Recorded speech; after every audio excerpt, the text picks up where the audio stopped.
This video is brought to you by John Robson Guitar Tuition.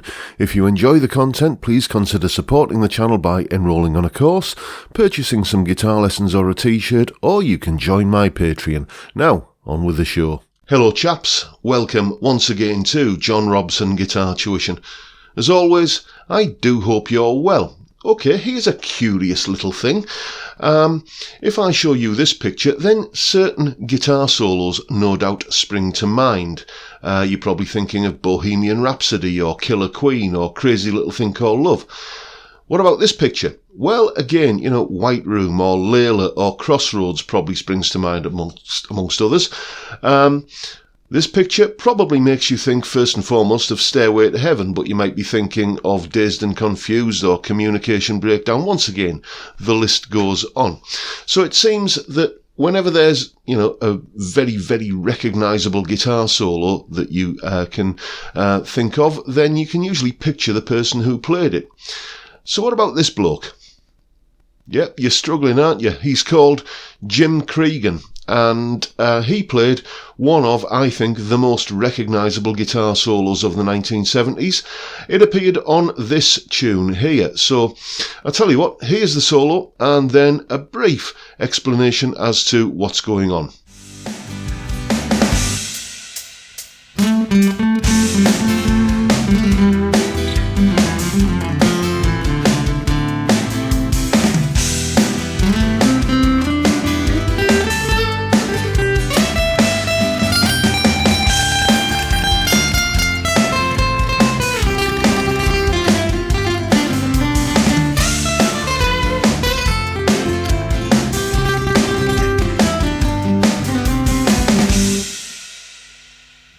Okay, beyond the obvious, there's not really a lot to talk about in terms of what's going on in this solo. It is all pretty standard stuff, but very, very well put together nonetheless.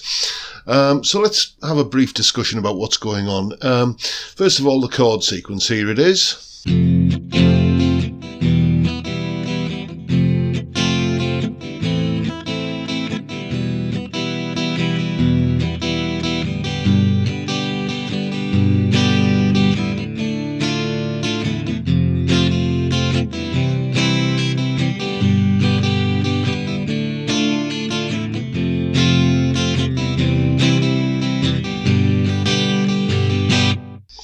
And that's pretty much it.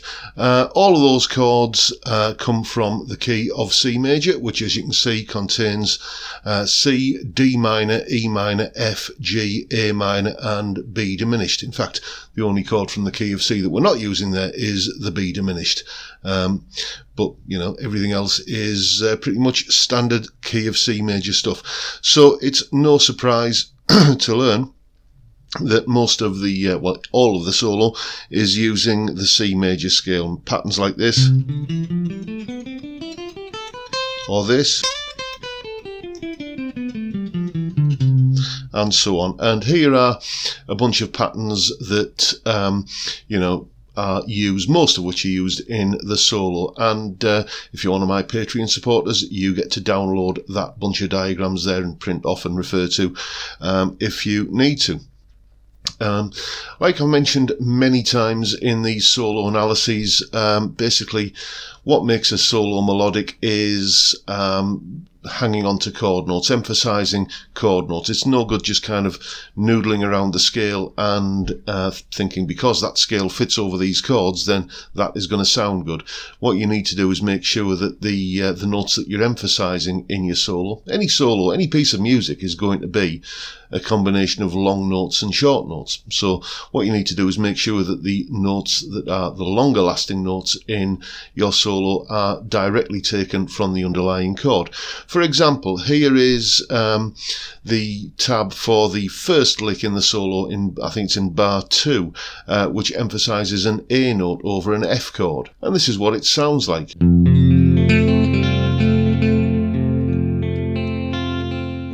And then you can hear in, I think it's, let me just refer to my notes, bar 3, we emphasise a G note over an E minor chord. And then as we move into bar 4, you'll see that a C note is being emphasised over an A minor chord. This is what that sounds like.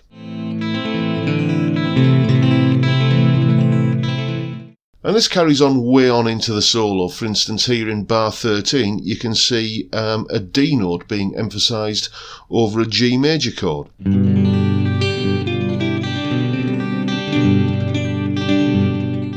So obviously understanding what notes are in any given chord and where those notes are on the neck is a big part of being able to play solos that are as melodic and as pleasing as this.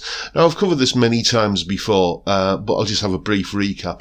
Basically, if you want to know what notes are in any chord, then a major chord, let's take a C major chord for example, there it is, and the notes in that are C, E, G, there's another C note, and there's another E note, okay? Those notes, if you map them out along the length of a single string, C, E and G, there's a C note, 4 frets above that is an E, 3 frets above that is a G. So if you want to know what notes are in any major chord, just think root note plus 4 frets plus 3 frets. And for minor chords, it's just the other way around. Let's have a look at A minor. There's an A minor chord, the notes in that are, well, we've got an A note here, then an E, then another A, then a C, then another E. So if we map those A, C and E notes out along the length of the A string, you'll see there's the A note, and then 3 frets above that is the C note, and then 4 frets above that is the E note. So in a minor chord you've got your root note, then go up 3 frets, then go up 4 frets. So you can now work out what notes are in any major or minor chord. Then we come to the whole business of like, where do you find those, or how do you know where those notes are on the neck? Well, you know, just learn a little bit at a time. For example, if you know that this is an E string, then you're going to know that this is an F note. And if you know that this E string here, if you're kind of old enough to remember tuning up the old school way, you'll know that that E note is there, so that's also going to be an F note there as well. Little things like that, just learning little bits at a time that are going to be useful to you in the context of the immediate solo that you're playing, the thing that you're doing right now. You know, just learning little bits like that and piecing them together over a period of time, you know, within a very short space of time, you're going to have a pretty good knowledge of where stuff is all the way along the neck, and, you know, it's going to help you play solos more melodically. So that's basically a little bit of an insight into what's going on in this rather wonderful solo by Jim Cregan. And as usual, there is a full tab for that solo in both Guitar Pro and PDF formats, along with that clip that you've just seen there of me playing the solo and explaining it. And there's a backing track as well. All of that is up on my Patreon page. There's the address, link in the description. A special little thank you to all of my wonderful Patreon supporters. Thank you, chaps. I am so grateful. But that's pretty much it for today, folks. Hope you've enjoyed the video, and if you have, please hit the subscribe button and the notification bell if you haven't already done so, and why not give me a like while you're at it. If you're interested in supporting the channel, as I mentioned, there's the Patreon thing. It's $3 a month, and you get all of the additional resources that go along with these video lessons. And thank you if you're already doing that, and thank you in advance if you're thinking about doing it. There's that, and there's all of the other links that you can do to, you know, kind of help me keep the lights on around here, all down in the description box below. But for now, I'll bid you all a good day and say thank you so much for watching. Thank you for your time. Look after yourselves, folks. Stay well, stay safe, and above all, stay sane. Bye for now.